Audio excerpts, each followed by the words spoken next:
Қайырлы, қайырлы күн әріптестер. Бүгін тағы да сіздермен 7-ші сыныптың соңғы сабағының тақырыбы көміртегі ізі, қауіп-қатерлерді қалай азайтуға болады, экология тәуекелдер деген тақырыптағы презентациямен бөліспекшімін. Лайк басып, комментарий жазып, каналға тіркеле кетіңіз, тарата отырыңыз. Сабақтың мақсаты оқушыларға көміртегі ізі ұғымын түсіндіру, экологиялық тәуекелдердің алдын алу жолдарын қарастыру, табиғатқа жауапкершілікпен қарау дағдыларын қалыптастыру, ынтымақтастық атмосферасын қалыптастыру. Біз өз өміріміз арқылы жерге қаншалықты әсер ететініміз туралы ойланып көрдік пе? Кәне, кім айтады, кім жауап береді деп оқушылардың осы сұраққа жауап беруін сұрайсыз, яғни пікірлесу сәтін ұйымдастырасыз сабақтың басында. Одан кейін ақпараттық бөлімге келесіз. Көміртегі ізі деген не? Көміртегі ізі адамның күнделікті әрекеттерінен бөлінетін көмірқышқыл газы. Оны химиядан да оқып жатсыңдар балалар, биылғы жылы химия пәнін бастадыңдар ғой. Оның химиялық таңбасы СО2 деп оқылады, және басқа парниктік газдардың мөлшері. Бұл газдар атмосферада жиналып, жердің қызуына парниктік эффекті себеп болады. Көміртегі ізі қалай пайда болады? Көлік қолдану, көліктердің шығаратын газдары, электр қуатын көп пайдалану, әсіресе көмірмен өндірілген энергия, өнеркәсіптік өндіріс, ауыл шаруашылығы, мысалы мал шаруашылығынан метан бөлінуі. Келесі, экологиялық тәуекелдер. Ол не? Климаттың жылынуы, мұздықтардың еруі, теңіз деңгейінің көтерілуі, ормандардың азаюы, биоалуан түрліліктің жоғалуы, ауа сапасының нашарлауы және адам денсаулығына зиян. Климаттың жылынуы қазір балалар, бұл әлем бойынша ғалымдарды толғандырып отырған мәселелердің бірі дейсіз.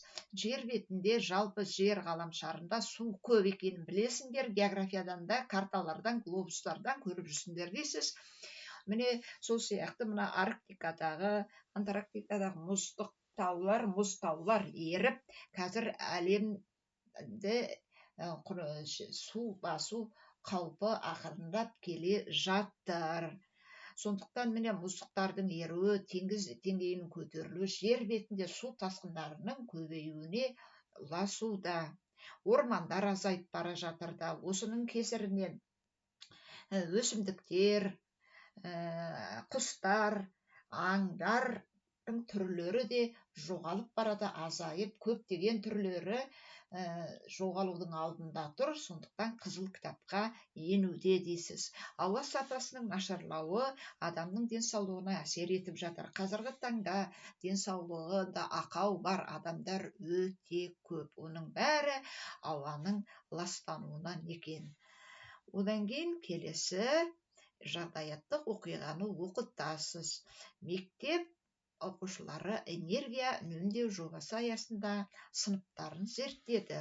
Олар шамдарды үнемі қосып қоятынын, су экрандарын дұрыс жаппайтынын, пластик бөтелкелерді қайта өңдемей тастай салатынын байқады. Айналадағы табиғатқа қалай әсер етіп жатқанын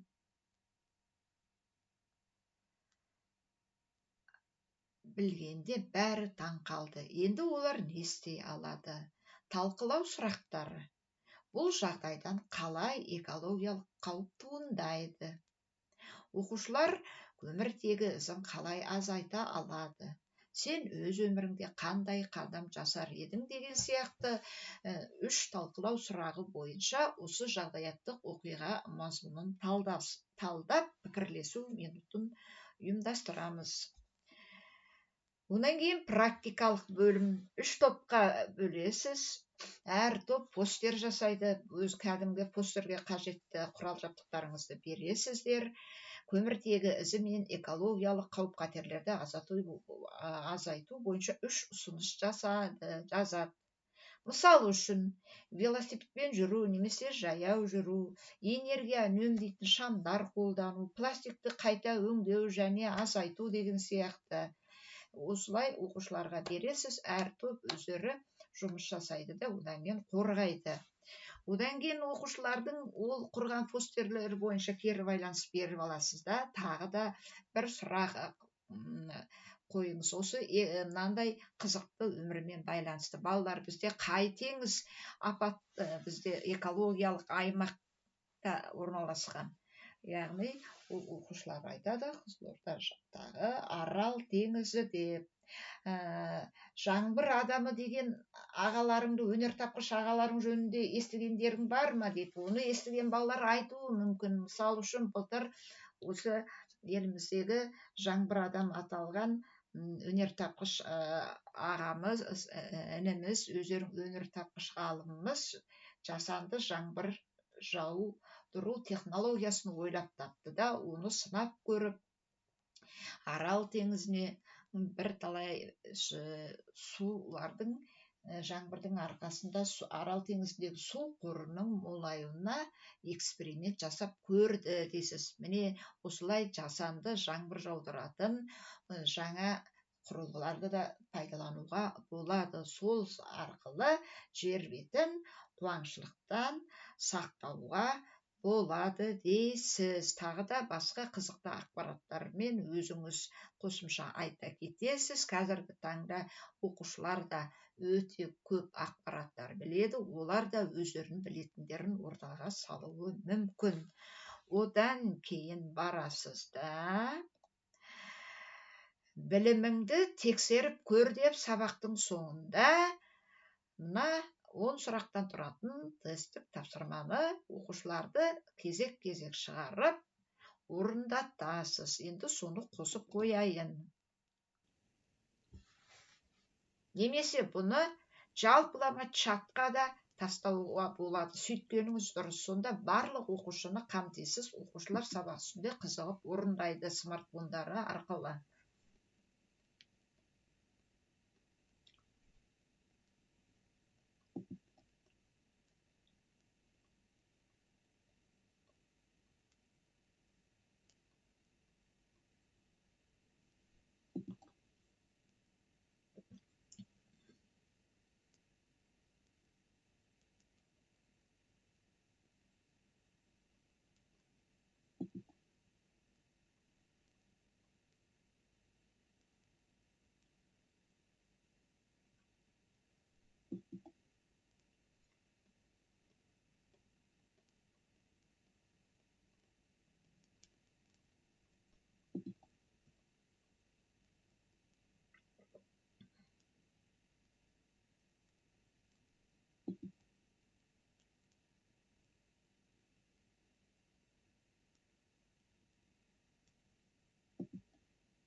Міне осы тестті орындап болғаннан кейін әдеттегідей сабақты аяқтайсыз. Қорытынды.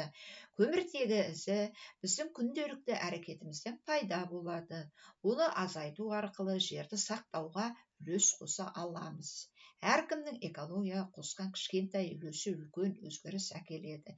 Қазіргі кезде көмірмен жұмыс жасайтын өндіріс орындарында немесе күнделікті энергияда жасыл энергия деп аталатын жоба бойынша табиғатты қорғауға үлес қосуға болады. Балалар деп сұрап қойыңыз, балалар өздері айтады. Қандай энергия көздерін жаңадан шыққан пайдалануға болады десе, жел энергиясын пайдалануға болады, күн энергиясын пайдалануға болады деп балалар өздері білгендерімен бөліседі. Одан кейін интернеттен қосымша мен пайдаланған жоқпын, менде тұр, уақытым аз болғандықтан қазір осыны жазғанның өзіне уақыт тауып жазып отырмын. Интернеттен қосымша ақпараттарды көрсетіп, оқушылардың қызығушылықтарын арттыруыңызға болады. Осылайша осы тақырып арқылы 7-ші сыныптың тақырыптарын аяқтайсыз. Келесі кездескенше сау болыңыз.